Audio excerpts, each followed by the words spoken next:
The Rani! Stay back! This is idiotic.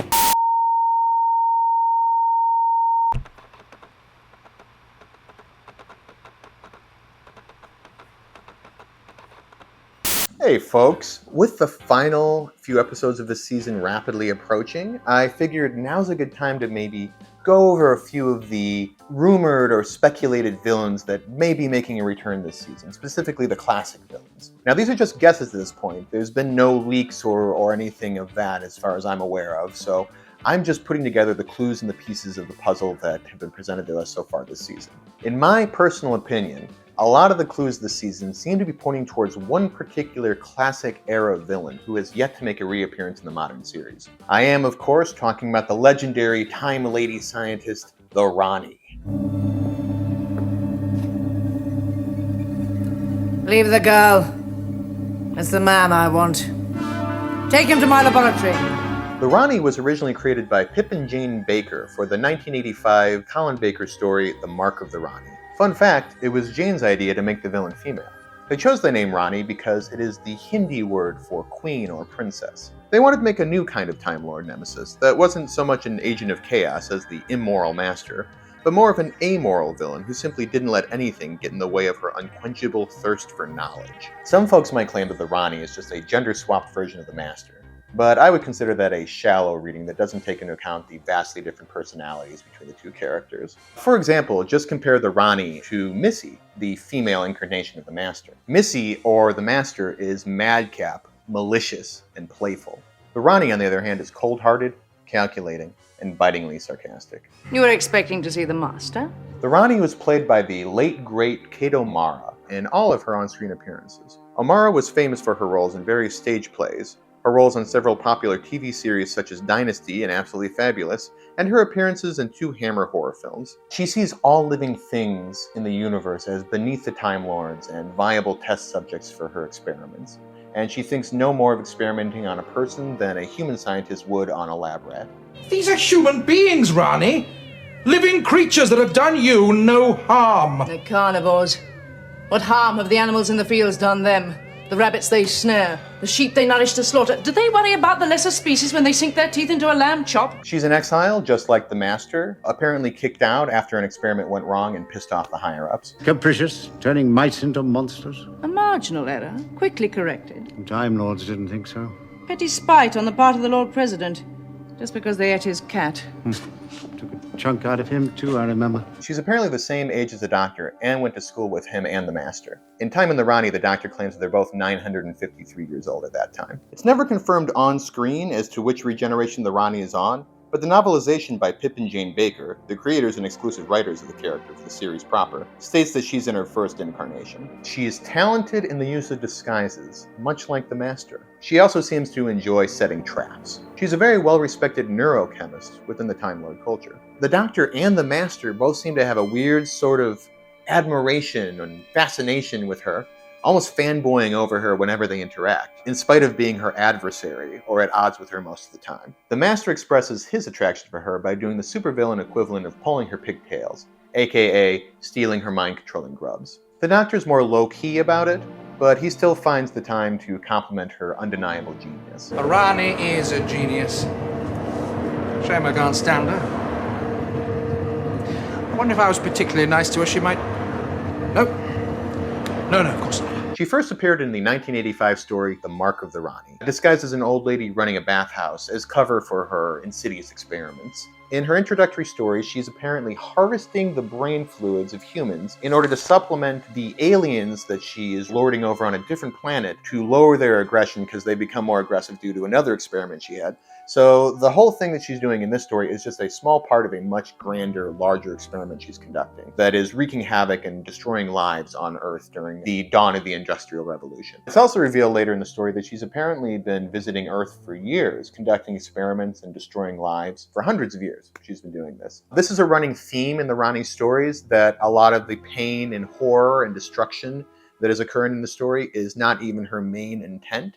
It's just an unfortunate side effect of her larger evil experiment. You know, it hammers home the point that she does not love to cause pain and destruction. She just does not care one way or the other. Everyone and everything is just a resource or a tool to be utilized in her grander design. The side effects for the poor victims of this experiment is hyperaggression and madness due to a lack of sleep.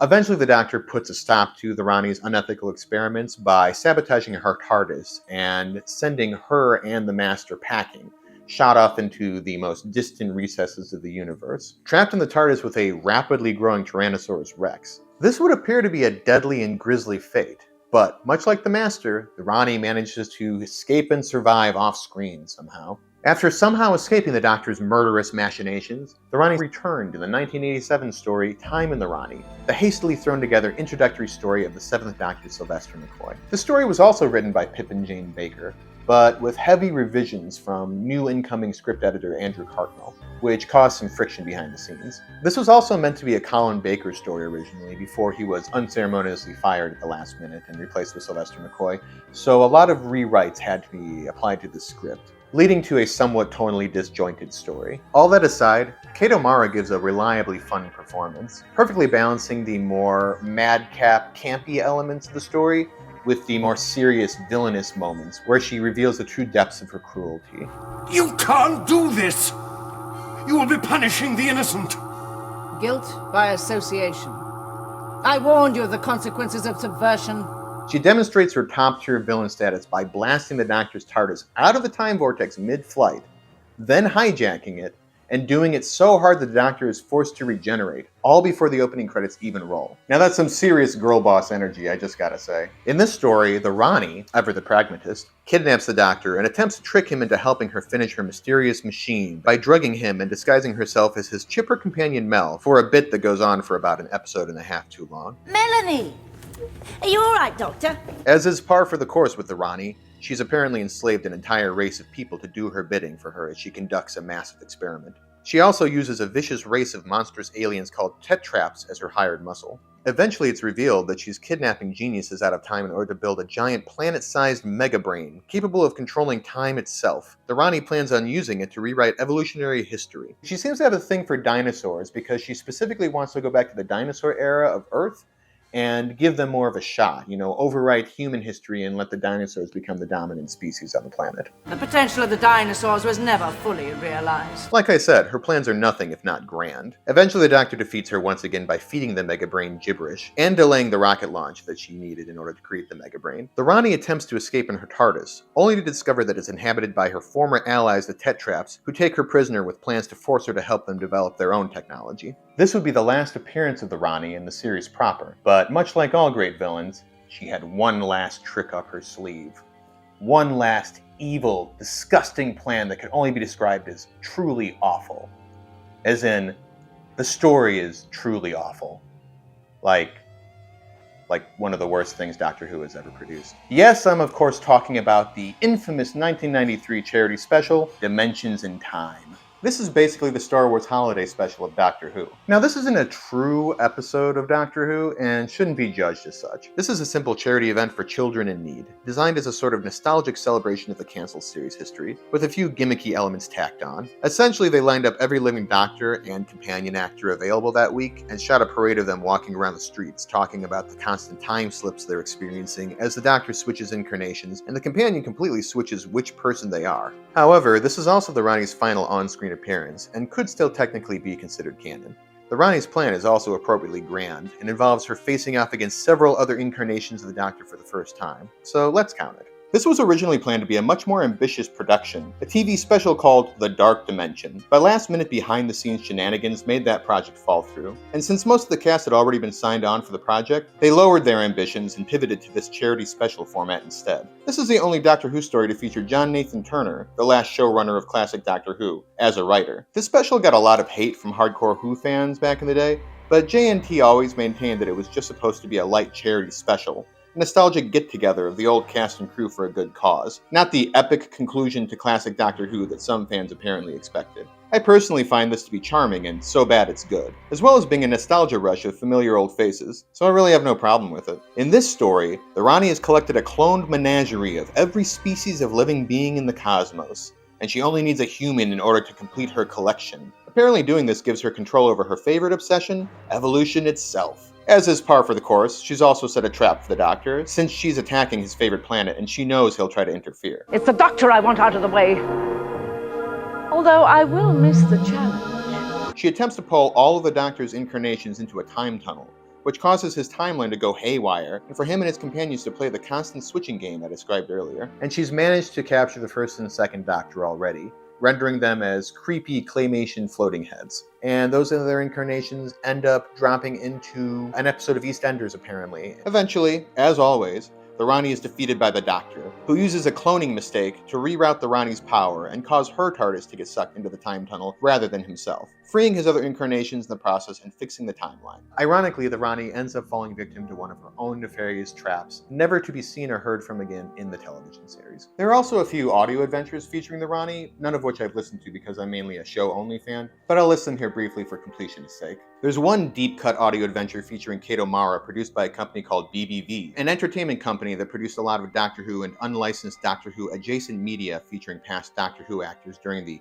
wilderness years when the show was off the air, and predate the officially licensed Big Finish audio dramas. This story is written once again by Pip and Jane Baker, and is a direct follow-up to The End of Time in the Rani, documenting the Rani's time as a prisoner and eventual escape from the Tetraps. Get me down from here, Yurak. I am sorry you are not comfortable, Mistress Rani. They also made a not-quite Doctor Who audio adventure called Me and My Ghost, featuring a character called the Nari, who is heavily implied to be the Rani rocking an alias. But this story is definitely non-canon, as BBV made it after they lost the rights to use the character. We're really getting into the weeds here, so let's move on. There are also a couple of Big Finish audio adventures featuring the Rani, played by Siobhan Redmond, apparently the next incarnation of the Rani after the Kato Mara version. In the 2014 Big Finish story, The Rani Elite, the Rani sets up a fake college to attract students so she can secretly conduct medical experiments on them. I have to say, you've been rather a disappointment, but very soon, this will all be over for you.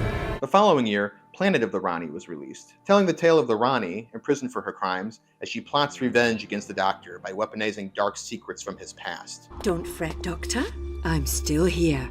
The Rani claims to be completely emotionally detached from her test subjects and adversaries, viewing them as mere resources to be utilized or obstacles to be overcome. She seems to be more annoyed than threatened by both the Master's and the Doctor's interference, treating them as pests to be shooed away. I am not interested in your pathetic vendetta, one way or the other. Now clear off and let me get on with my work. However, I think there's clearly a vindictive and sadistic streak running through the Rani as well. She clearly holds a grudge against the Time Lords, plotting some sort of nefarious revenge that she plans to enact some point in the future. When the Time Lords exiled you, they made a cardinal error.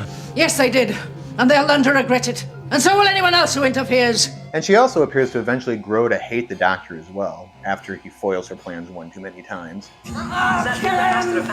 She sets traps that don't just kill people, but torture them first as well, transmogrifying them into a sentient tree or trapping them in a ball that spins and bounces around like a toy before exploding, adding to the horror and prolonging the pain and terror of the victim. The Rani would probably just wave this off as psychological reinforcement, a way to keep her enslaved minions fearful and in line as she conducts her experiments. But the cruelty and mockingly Joker-esque creativity of these traps betrays a darker impulse lurking just underneath. She may not have appeared in the most beloved of Doctor Who stories, but the Rani nonetheless left her mark on the series. The Mark of the Rani. She was a legitimate threat to the Doctor and the universe as a whole. She threatened to rewrite evolutionary history on multiple occasions, wrought havoc on the Doctor's entire timeline, and even has the unique distinction of being one of the exalted few who have caused the Doctor to regenerate. She is an alpha-level threat, hidden away in the tumultuous tail end of the classic series. An intriguing and unique intellect-based villain, a worthy adversary for the Doctor who just hasn't quite gotten her moment to shine. I personally would love to see the Doctor face off against the Rani in a modern big-budget Doctor Who story. It would be awesome to see one of her grand experiments portrayed in the full glory that 2024 visual effects and cinematography can produce. The last time we saw the Rani was in the Dimensions in Time special, spiraling off into a dark abyss, ironically caught in one of her own insidious traps. Could she have had to wait all that time to escape that predicament, and is now coming after the Doctor for revenge? She did get a name drop in the very first episode of this season, so it's not completely out of the question. The Rani? The Rani is a known dabbler in time experiments, Could Susan Twist or the mysterious Mrs. Flood be different regenerations of the Rani, potentially caught up in one of her own time experiments, or as a result of being sucked into that wormhole and splintered across time and space all those years ago? Could all the godlike deities spouting ominous prophecies be a red herring? Could the one who waits in fact be a super genius time lady who's been able to harness the power of the timeline itself, rewriting evolution to suit her whims? Not a godlike entity at all, but instead a super intelligent time lady who is able to construct a persona so all-encompassing and all-powerful that it even makes the supposed gods of the universe tremble. Somebody who has the ability to literally rewrite all of history, possibly even unmaking someone as powerful as the Toymaker themselves. A being of that nature would seem to fit the role.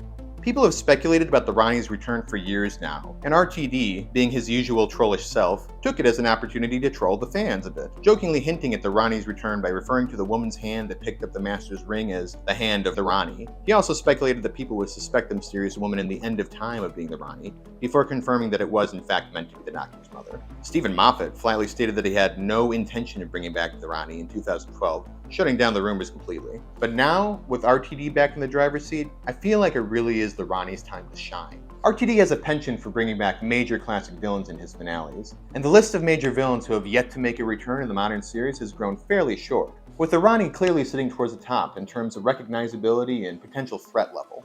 Now that we've seen the trailer for next week's story, as well as receiving some tantalizing new promotional images, I'm now more convinced than ever that Susan Twist and possibly Mrs. Flood are the Rani. Nothing to do with me.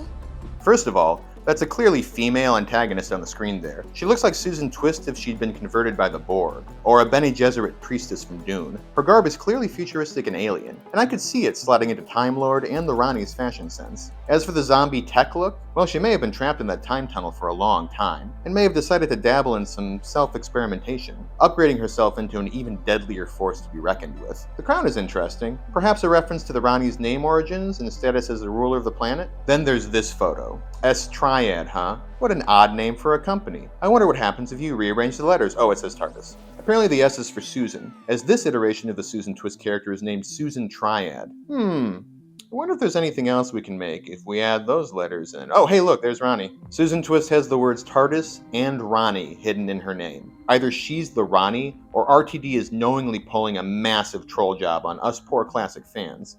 One final bit to tie in Mrs. Flood. She's apparently in this story as well, as she appears in this photo with Cherry Sunday. Mrs. Flood is smiling, but Cherry? She does not like what she is hearing. Is Mrs. Flood a before or after regeneration of Susan Twist's Rani? Only time will tell. The constant reappearance of Susan Twist feels like an exact mix between Clara's Impossible Girl arc and the continual reappearance of Missy throughout Series 8 before it was revealed that she was the Master regenerated. I wouldn't put it past the series to pull a similar twist with Susan Twist. One last clue. They've brought back the classic-era companion Mel Bush on several occasions now in the new series. First as a cameo in the 13th Doctor's final story, and then in a full guest star role in the third 60th anniversary special, The Giggle, and she is slated to appear again in the final episodes of this season. The show likes to bring back classic companions who had some sort of a relationship or interaction with the classic film they're bringing back, in order to sell the threat and the dark history of the villain to the viewers. Tegan Joe Funker.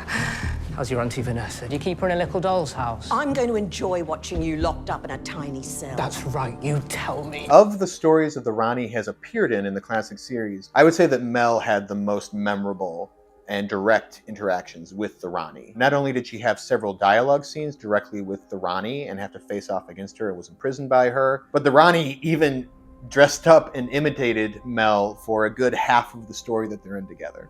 So there's a lot of crossover between these characters. It just seems like of all the companions you could bring back, if you wanted to bring back the Rani, Mel is the perfect companion to bring back and have the, oh my god, it's her moment. You know what I'm saying? Doctor, there's something wrong. Now, unfortunately, there is one major hurdle to my current theory, because the rights to use the character of the Rani are up in the air at the moment, at least based off of the scant information I was able to dig up on the internet. Apparently, several monsters and characters on Doctor Who belong to the original creators, and are then passed on to their next of kin or estate when that writer dies. This has led to a variety of headaches over the years for Doctor Who. We almost didn't get the Daleks in the 2005 revival due to issues with Terry Nation's estate, for example. Pip and Jane Baker created the Rani, but after they died, The rights to the Rani were apparently passed on to some unknown entity, perhaps a lazy nephew with no interest in Doctor Who, or a law firm that went under or something. There have apparently been investigations launched to try to ascertain who owns the rights, but it seems to be completely unknown to the public at the moment. Now, that's not to say that RTD and Disney Plus haven't found the owners and locked in a deal behind the scenes, but if they have, they almost certainly wouldn't make that public to prevent spoilers, so I still have hope. Of course, this is all wild speculation based on scant evidence, and Susan Twist could easily turn out to be Susan, the Doctor's long-lost granddaughter, or Romana, or Ruby's true mother, or the Doctor's true mother, or a future regeneration of Ruby, or the Doctor, or someone completely new. You know, this could be anyone. This is just based off of a few little clues that I've picked up throughout the series. But for now, at this moment, I am putting my money on the Rani. I'm not sure if this video is going to age like a fine wine or a jar of mayonnaise left out in the sun, but regardless, all that history and stuff I said earlier in the video, that's evergreen. So I hope you found this video useful and entertaining, even if you're watching this in the future and all my speculation here at the end is completely wrong. So that's it. That's pretty much all I've got to say about the Rani. That's everything I know about her. I hope to see you all back for my next episode review, but until next time, Kay, signing out. And who are you? The Rani? Stay back!